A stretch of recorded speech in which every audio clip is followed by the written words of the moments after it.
Hi everyone! Here's a formula for daily shower spray. We have glass shower doors that we use shower spray on every day, and during coronavirus it became really hard to find this in stores. So we decided to make our own, and I did some research and came up with my own formula.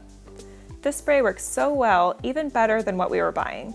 This spray prevents mineral and mildew buildup and is just 4 ingredients and super easy to make. So you'll need half a tablespoon of dish soap, 3/4 cup of hydrogen peroxide, 3 tablespoons of a rinse aid, measuring cups and measuring spoons, a funnel, and then an empty spray bottle to put everything in. So first, put the funnel in the empty spray bottle and add 3/4 cup of hydrogen peroxide.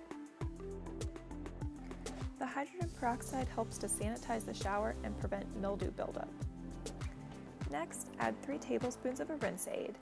This is what will keep the water and minerals from marking the glass doors and keep them clear and clean. Next, add half a tablespoon of dish soap to help clean the soap and shampoo off the shower surface. After that, add hot water to fill up the rest of the spray bottle and dilute the cleaner.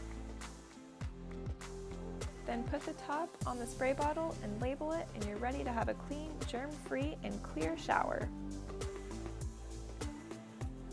Thank you for watching.